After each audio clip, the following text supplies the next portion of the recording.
नमस्कार दोस्तों, आप सभी का स्वागत करते हैं हमारे चैनल पश्चिम बंगाल न्यूज की ओर से। देर ना करते हुए चलिए जानते हैं पश्चिम बंगाल की ताजा खबरें। अगर आपने अभी तक हमारा चैनल को सब्सक्राइब नहीं किया है तो जल्दी से सब्सक्राइब और वीडियो को लाइक करें ताकि हमारी सारी खबरें सबसे पहले आप तक पहुंच सके। और वीडियो को कहां से देख रहे हैं कमेंट में जरूर बताएं। एलपीजी गैस सिलेंडर हुआ बेहद ही सस्ता, जानिए आज के ताजा रेट। कमर्शियल सिलेंडर की कीमतों में यह लगातार दूसरा महीना है जब कमी की गई है। नवंबर में 5 रुपए की कटौती की गई थी और अब दिसंबर में 10 रुपए की राहत दी गई है। इससे यह साफ है कि सरकार और तेल कंपनियां व्यापारिक वर्ग को थोड़ी राहत देने की कोशिश कर रही है। नई दरों के अनुसार दिल्ली में कमर्शियल एलपीजी सिलेंडर की कीमत 1,580 रुपए 50 पैसे हो गई है। मुंबई में 1,531 रुपए 50 पैसे, कोलकाता में 1,684 रुपए और चेन्नई में 1,739 रुपए 50 पैसे तय की गई है। कमर्शियल सिलेंडर की कीमत कम होने से होटल, रेस्टोरेंट और कैटरिंग सर्विस जैसे व्यवसायों को कुछ राहत मिलेगी। सोमवार से 2 दिवसीय उत्तर बंगाल दौरे पर जाएंगी सीएम। मुख्यमंत्री और तृणमूल सुप्रीमो ममता बनर्जी आगामी सोमवार से 2 दिवसीय उत्तर बंगाल दौरे पर जाएंगी। राज्य सचिवालय के सूत्रों के अनुसार अगले वर्ष होने वाले विधानसभा चुनाव से पहले मुख्यमंत्री अपने राजनीतिक और प्रशासनिक कार्यक्रमों को मजबूत करने के उद्देश्य से एक बार फिर कूच बिहार का रुख कर रही हैं। सूत्रों के अनुसार मुख्यमंत्री 8 दिसंबर को कूच बिहार पहुंचेंगी और मंगलवार शाम को कोलकाता लौटेंगी। कूच बिहार पहुंचते ही वह सबसे पहले जिला प्रशासन के वरिष्ठ अधिकारियों के साथ समीक्षा बैठक करेंगी। नई जीएसटी दरें लागू होते ही सस्ता हुआ सरिया सीमेंट, बालू और गिट्टी, जानिए आज के ताजा रेट और बड़ा फायदा। नई जीएसटी दरें लागू होने के बाद निर्माण सामग्री के बाजार में जबरदस्त हलचल देखने को मिली है। जहां कुछ दिन पहले तक सरिया, सीमेंट, बालू और गिट्टी के दाम लगातार बढ़ते जा रहे थे, वहीं अब जीएसटी में बदलाव के बाद इन सभी सामग्री के रेट में नोटिसेबल गिरावट देखने को मिल रही है। इससे घर बनाने की योजना बना रहे लोगों को बड़ी राहत मिली है। कई शहरों में कीमतें 5% से लेकर 12% तक कम हुई हैं और ट्रेडर्स का कहना है कि आने वाले दिनों में और भी कमी संभव है। थोड़ा डर गया मैं जब संसद भवन के बाहर राहुल गांधी से टकराए किरेन रिजिजू। लोकसभा के नेता प्रतिपक्ष राहुल गांधी ने शनिवार को डॉ. भीमराव अंबेडकर को संसद में श्रद्धांजलि दी। जब वे श्रद्धांजलि देकर संसद से बाहर निकल रहे थे तब उनकी मुलाकात केंद्रीय संसदीय कार्य मंत्री किरेन रिजिजू से मुलाकात हो गई। इसका एक वीडियो भी सोशल मीडिया पर तेजी से वायरल हो रहा है। इसमें दोनों नेता हंसी मजाक करते और हाथ मिलाते नजर आ रहे हैं। इस वीडियो में केंद्रीय मंत्री किरेन रिजिजू मजाकिया लहजे में राहुल गांधी से कहते हुए सुने जा सकते हैं। दिल्ली में तृणमूल सांसदों का प्रदर्शन, केंद्र पर लगाया आरोप। पश्चिम बंगाल के कथित लंबित बकाये को लेकर तृणमूल कांग्रेस के सांसदों ने शुक्रवार को संसद परिसर में विरोध प्रदर्शन किया। सांसदों का आरोप है कि केंद्र सरकार राजनीतिक कारणों से राज्य की वैध धनराशि रोक रही है और पूरे राज्य को आर्थिक दंड दिया जा रहा है। सांसद हाथों में तख्तियां लिए नारे लगा रहे थे और मांग कर रहे थे कि राज्य को बकाया राशि तुरंत जारी की जाए। पार्टी नेताओं ने दावा किया कि मनरेगा योजना के तहत केंद्र पर पश्चिम बंगाल का करीब 52,000 करोड़ रुपए बकाया है। बंगाल में बाबरी मस्जिद का शिलान्यास आज। सऊदी से आएंगे मौलवी, बिरयानी के 40,000 पैकेट तैयार। टीएमसी के निलंबित विधायक हुमायूं कबीर ने पश्चिम बंगाल के मुर्शिदाबाद जिले में बाबरी जैसी मस्जिद बनाने का ऐलान कर बड़ा बखेड़ा खड़ा कर दिया है। शुक्रवार को कलकत्ता हाईकोर्ट ने भी मस्जिद के निर्माण में हस्तक्षेप करने के इनकार कर दिया है। इसके बाद अब शिलान्यास समारोह को भव्य बनाने की तैयारियां शुरू हो गई हैं। समारोह स्थल को एक विशाल कार्यस्थल में बदल दिया गया है, जहां शनिवार को बाबरी जैसी मस्जिद का शिलान्यास होगा। जानकारी के मुताबिक समारोह में सऊदी अरब के मौलवियों के आने की संभावना है। 10 दिसंबर से सीनियर सिटीजन को मिलेंगी 8 नई सुविधाएं, सरकार ने किया बड़ा ऐलान। सीनियर सिटीजन के लिए 2025 एक बड़ा बदलाव लेकर आ रहा है। सरकार ने घोषणा की है कि 10 दिसंबर 2025 से बुजुर्गों को कई नई सुविधाएं और लाभ दिए जाएंगे। ये नई स्कीमें खासतौर पर उन लोगों के लिए हैं जो पेंशन, स्वास्थ्य सुविधाओं और बैंकिंग सेवाओं पर निर्भर हैं। सरकार का उद्देश्य है कि देश के वरिष्ठ नागरिकों को आर्थिक सुरक्षा, स्वास्थ्य सुरक्षा और सुविधाजनक जीवन उपलब्ध कराया जा सके। नीचे जाने इस योजना में क्या क्या शामिल है। आखिरी मौका, फॉर्म न भरा तो वोटर लिस्ट में आपका नाम नहीं होगा।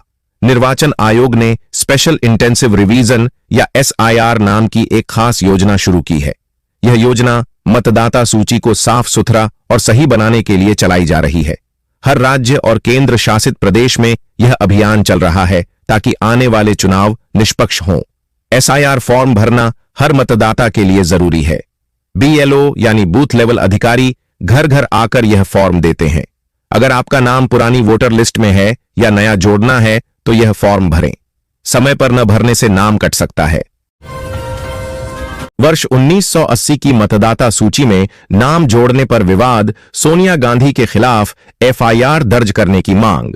राउज एवेन्यू स्थित विशेष न्यायाधीश की अदालत ने वर्ष 1980 की मतदाता सूची में कांग्रेस नेता सोनिया गांधी का नाम शामिल किए जाने के खिलाफ प्राथमिकी दर्ज करने की मांग को लेकर दायर आपराधिक पुनरीक्षण याचिका पर सुनवाई टाल दी। विशेष न्यायाधीश विशाल गोगने ने मामले को 9 दिसंबर को अगली सुनवाई के लिए सूचीबद्ध किया है। याचिकाकर्ता विकास त्रिपाठी ने मजिस्ट्रेट कोर्ट के उस आदेश को चुनौती दी है जिसमें सोनिया गांधी के खिलाफ प्राथमिकी दर्ज करने की मांग खारिज कर दी गई थी। परिवर्तन सभा में सरकार पर खूब बरसे भाजपाई। आगामी 2026 विधानसभा चुनाव की तैयारियों में जुटी भारतीय जनता पार्टी ने जामुद्दिया में अपना जनसंपर्क अभियान तेज कर दिया है। इसी कड़ी में पार्टी ने शुक्रवार को जामुद्दिया क्षेत्र में 2 स्थानों पर परिवर्तन सभा का सफल आयोजन किया, जिसके माध्यम से उन्होंने राज्य की वर्तमान सरकार पर तीखे हमले किए और केंद्र सरकार के विकास कार्यों को जनता के सामने रखा। भाजपा की ये दोनों परिवर्तन सभाएं रणनीतिक रूप से महत्वपूर्ण स्थान चिंचुरिया मोड़ तथा तपस्सी ओवरब्रिज पर की गईं। इन सभाओं में बड़ी संख्या में स्थानीय लोगों ने हिस्सा लिया। किसानों के लिए जरूरी खबर, PM सम्मान निधि की अगली किस्त चाहिए तो बनवा लें ये जरूरी ID, वरना नहीं मिलेगा पैसा। देश के करोड़ों किसानों के लिए केंद्र सरकार ने PM किसान सम्मान निधि योजना में एक अहम बदलाव कर दिया है। अब अगली किस्त पाने के लिए किसानों के पास एक नई किसान ID होना अनिवार्य कर दिया गया है। सरकार ने साफ कर दिया है कि बिना इस ID के किसानों के खाते में पैसा जारी नहीं किया जाएगा।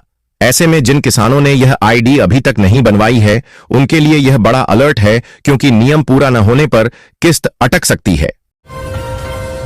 सोनाली की वापसी को लेकर केंद्र पर तृणमूल कांग्रेस का हमला।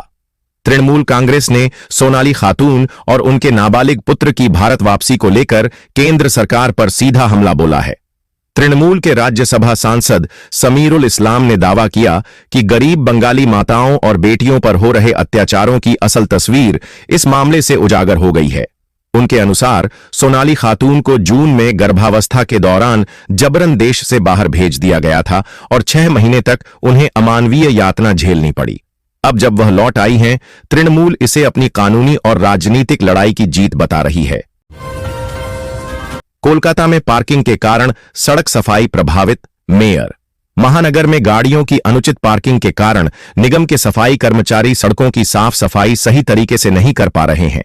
यह जानकारी शुक्रवार को निगम में आयोजित टॉक टू मेयर कार्यक्रम में मिली शिकायत के बाद मेयर ने साझा की। उन्होंने संवाददाताओं को बताया कि लोग अपने घरों के सामने गाड़ियां खड़ी करते हैं, जबकि पार्किंग जोन का इस्तेमाल नहीं करते। कई जगहों पर गाड़ियां महीनों या लंबे समय तक एक ही स्थान पर खड़ी रहती हैं। इस कारण सफाई बाधित होती है और डेंगू और मलेरिया फैलने वाले मच्छरों के पनपने की संभावना बढ़ जाती है। बंगाल में निलंबित TMC विधायक ने बाबरी की नींव रखी, मौलवियों के साथ फीता काटा। 2 लाख से ज्यादा लोग मस्जिद के लिए ईंट लेकर पहुंचे। पश्चिम बंगाल के मुर्शिदाबाद जिले के बेलडांगा में TMC से निलंबित विधायक हुमायूं कबीर ने शनिवार को अयोध्या की बाबरी मस्जिद की तर्ज पर बनने वाली मस्जिद की आधारशिला रखी। कबीर ने 2 लाख से ज्यादा लोग मस्जिद के लिए ईंट लेकर पहुंचे। कड़ी सुरक्षा व्यवस्था के बीच मंच पर मौलवियों के साथ फीता काटकर औपचारिकता पूरी की। इस दौरान नारा-ए-तकबीर, अल्लाहु अकबर के नारे लगाए गए। कार्यक्रम में 2 लाख से ज्यादा लोगों की भीड़ जुटी। बंगाल के अलग अलग जिलों से आए लोगों में कोई अपने सिर, कोई ट्रैक्टर ट्रॉली तो कोई रिक्शा या वैन से ईंट लेकर कार्यक्रम स्थल पर पहुंचा था। तृणमूल के 2 गुटों में टकराव।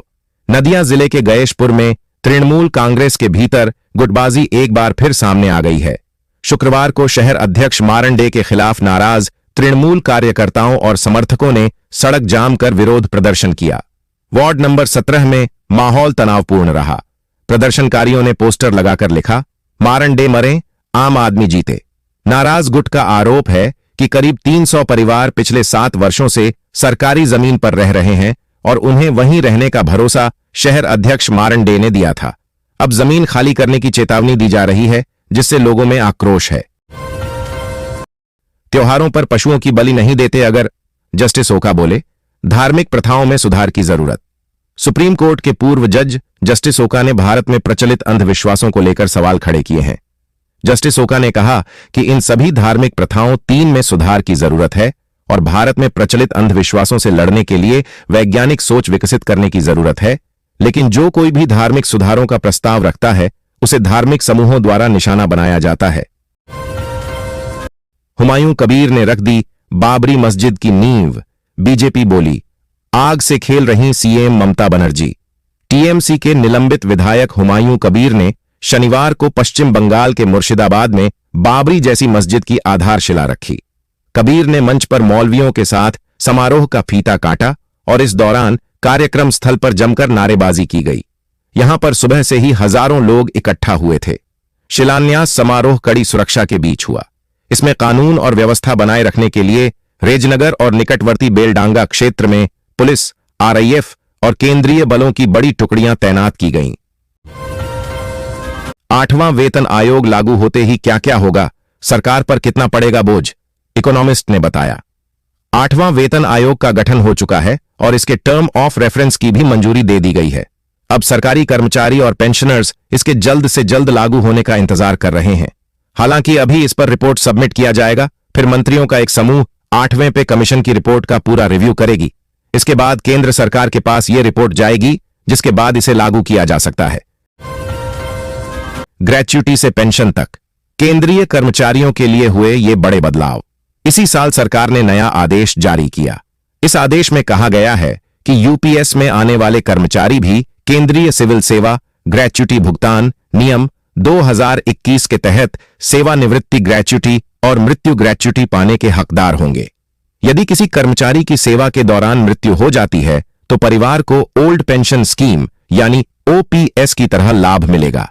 वहीं किसी कर्मचारी को अक्षम या विकलांग होने पर ओपीएस की तरह सुरक्षित लाभ चुनने का विकल्प मिलेगा।